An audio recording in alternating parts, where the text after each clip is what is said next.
నమస్కారం. అందరూ బాగుండాలి. అందులో మీరు, మీ కుటుంబ సభ్యులు, బంధుమిత్రులు ఉండాలి. నేను, నా కుటుంబ సభ్యులు, బంధుమిత్రులు ఉండాలి. ప్రపంచ తెలుగు ప్రజలందరూ సుఖ సంతోషాలతో, ఆయువారికి అష్టైశ్వర్యాలతో వర్ధిల్లాలని ముక్కోటి దేవతల్ని మనసారా ప్రార్థిస్తున్నాను. ఓటుకు నోటు కేసు మళ్ళీ వచ్చేసింది. మళ్ళీ ప్రాచుర్యంలోకి వచ్చేసింది. అదేంటి, నేను నా రాజకీయ నాయకులను అడిగామనుకోండి, కొంతమందిని నోట్లు రద్దు చేశారు కదండి అనే రోజు కూడా వచ్చేసింది. ఓటుకు నోటు కేసు ఏంటి, నోట్లే రద్దు చేసేసారు కదా అనే రోజు కూడా వస్తుంది. దారుణమైన పరిస్థితి. ఓటుకు నోటు కేసులో ముత్తయ్య కీలక నిందితుడు సుప్రీంకోర్టుకు తెలిపిన తెలంగాణ రాష్ట్ర ప్రభుత్వం. అప్పుడు అక్కడున్న వ్యక్తి ప్రస్తుత సీఎం అంటే రేవంత్ రెడ్డి గారు. ఇది సుప్రీంకోర్టులో నిన్న జరిగింది.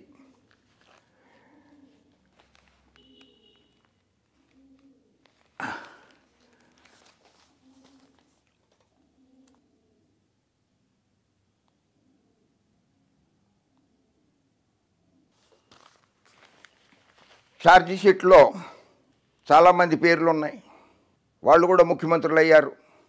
దేశవ్యాప్తంగా సంచలనం సృష్టించిన ఓటుకు నోటు కేసులో A4గా ఉన్న ముద్దాయి జెరూసలం ముత్తయ్య కీలక నిందితుడని సుప్రీంకోర్టుకు తెలంగాణ ప్రభుత్వం తెలిపింది. ముత్తయ్యను విచారించనిదే ఈ కేసులో నిజానిజాలు బయటకు రావని స్పష్టం చేసింది. ముత్తయ్యను విచారించేందుకు అనుమతి ఇవ్వాలని రాష్ట్ర ప్రభుత్వం మరోసారి కోరింది.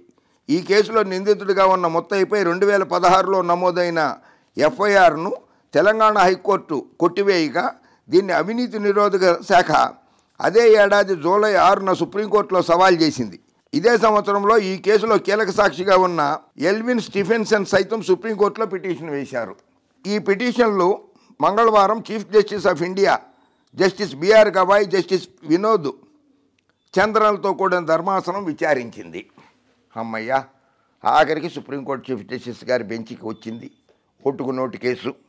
ఆయన మరో 3 నెలల్లో పదవి విరమణ చేయబోతున్నారు. ఆయన పదవి విరమణ చేసే లోపు ఏమన్నా తీర్పు వస్తుందో రాదో వేచి చూడాల్సిందే. మనం రాకపోవచ్చు కూడా. ఇంకా విచారణ ముగియలేదని చెప్పి పక్కన చెప్తున్నారు. ఎన్ని సంవత్సరాలు విచారణ చేస్తారో ఒక్కొక్క కేసుని. 2016 నుంచి 25వ సంవత్సరం అయిపోయి 26 కూడా వస్తోంది. అంటే దాదాపు 8 సంవత్సరాలు దాటిపోయింది. ప్రస్తుత సీఎం అప్పుడు అరెస్ట్ అయ్యారు. ఈ కేసు చాలా సున్నితమైంది. ఈ కేసులో A4గా ఉన్న ముత్తయ్యను విచారించేందుకు అనుమతి ఇవ్వండి అంటూ తాము 9 ఏళ్లుగా సుప్రీంకోర్టును కోరుతున్నట్లు ప్రభుత్వం తరఫున సీనియర్ న్యాయవాది మేనకా గురుస్వామి చీఫ్ జస్టిస్కు చెప్పారు.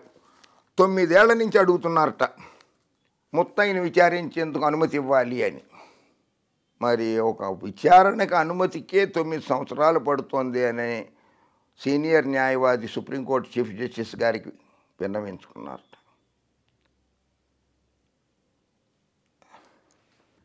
ఈ కేసులో ఉన్న వ్యక్తి ఇప్పుడు మీ రాష్ట్రానికి ముఖ్యమంత్రి అయ్యారు.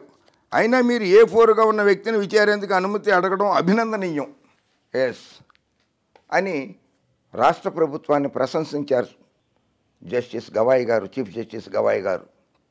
ప్రభుత్వం చేతుల్లో ఉన్నది రేవంత్ రెడ్డి గారి చేతుల్లో. అంటే ఆయన నిజాయితీని నిరూపించుకుంటున్నాడు రేవంత్ రెడ్డి గారు. అలా ఇంకో తెలుగు రాష్ట్రంలో అది జరిగే పరిస్థితి లేదు. జరుగుతుందో జరగదో కూడా తెలియదు. నిజంగా ముఖ్యమంత్రి గారిని, రేవంత్ రెడ్డి గారిని ఓ రకంగా చీఫ్ జస్టిస్ గారు ఇండైరెక్ట్గా అభినందించినట్లే లెక్క. ఆయన ఆ కేసులో ఉండి కూడా విచారణ జరుపుతామని చెప్పి సుప్రీంకోర్టులో అఫిడవిట్ ఫైల్ చేశారంటే నిజంగా అభినందించదగ్గ విషయమే. ముత్తయ్య తరఫు న్యాయవాది జి ప్రకాష్ వాదనలు వినిపిస్తూ ఘటన జరిగినప్పుడు నేరస్థలంలో ముత్తయ్య లేడు. ఆ రోజు అక్కడ ఉన్నది ప్రస్తుత తెలంగాణ ముఖ్యమంత్రి రేవంత్ రెడ్డి గారు. ఆయన అప్పుడే ఈ కేసులో అరెస్ట్ అయ్యారు. ప్రస్తుత సీఎంతో పాటు మరో 2 ఉన్నారు. వాళ్ళు కూడా అరెస్ట్ అయ్యారు. అక్కడ లేని ముత్తయ్యను మాత్రం పీడీ యాక్ట్ కింద కేసులో చేర్చారు అని చెప్పారు. అయినా పీడీ యాక్ట్ కింద ఎలాంటి నేరం ముత్తయ్యపై మోపలేదన్నారు. వాదనల మీద ధర్మాసనం తీర్పును రిజర్వ్ చేస్తున్నట్లు వెల్లడించింది. ముత్తయ్య గారిని విచారించాలా వద్దా అన్న దాని మీద తీర్పుని రిజర్వ్ చేసింది. ఓటుకు నోటు కేసులో తీర్పు కాదు ఇది. అది ఎప్పుడు వస్తుందో, ఇంకెన్నేళ్ళు పడుతుందో మనకు తెలియదు. ముత్తయ్య గారిని విచారించడానికి అనుమతి ఇస్తుందా లేదా అన్న దాని మీదే జరిగింది. గౌరవ సుప్రీంకోర్టు చీఫ్ జస్టిస్ గారు గవాయ్ గారు తెలంగాణ రాష్ట్ర ప్రభుత్వాన్ని అభినందించారు. అధికారంలో ఉండి కూడా కేసును నిర్భయంగా ఎదుర్కొంటున్నారు అని. సో రానున్న రోజుల్లో కోర్టులు, న్యాయస్థానాలు సముచితమైన నిర్ణయాల్ని తీసుకుంటూ ప్రజల్ని, ప్రజల ఆకాంక్షల్ని, ప్రజల మనోభావాలను కూడా పరిగణనలోకి తీసుకుంటూ ప్రజలకి న్యాయస్థానాలపై గౌరవం పెరిగేటట్లు చూసుకుంటూ తీర్పులిస్తే చాలా అద్భుతంగా ఉంటుంది. వ్యవస్థల మీద నమ్మకం కుదురుతుంది, నమ్మకం పెరుగుతుంది, గౌరవం పెరుగుతుంది. అనారోగ్య కారణాలంటూ బెయిల్ తెచ్చేసుకుంటాం, అవి జరుగుతున్నాయి న్యాయస్థానాలలో. కొంతమంది ఏళ్ల తరబడి జైళ్లలో ఉండి అనారోగ్య కారణమని చెప్పి అడిగితే కూడా వరవర్రావు గారు పిటిషన్ వేస్తే ఆయనకి ఇవ్వలేదు, బెయిల్ మంజూరు చేయలేదు. ముందు బెయిల్ మంజూరు చేశారు, దాని తర్వాత ఎక్స్టెండ్ హైదరాబాద్ వెళ్తాను నేను, ముంబై విడిచిపెళ్ళకూడదన్నారు. ముంబై నుంచి హైదరాబాద్ వెళ్తాను, స్వగ్రామం వెళ్ళి మళ్ళీ తిరిగి ముంబై వస్తానని పిటిషన్ వేస్తే కూడా ఆయనకి ఇవ్వట్లేదు. కొంతమందికి చాలా సంవత్సరాల పాటు కోరేగాం కేసులో, ఆ కేసుల్లో బెయిలే రాలేదు. కొంతమందికి చాలా ఇబ్బందులు పడుతున్నారు. సో ఓటుకు నోటు కేసు మరోసారి తెరపైకి వచ్చింది. ఆ కేసు ఎంత తొందరగా తేలితే అంత మంచిది. జై హింద్.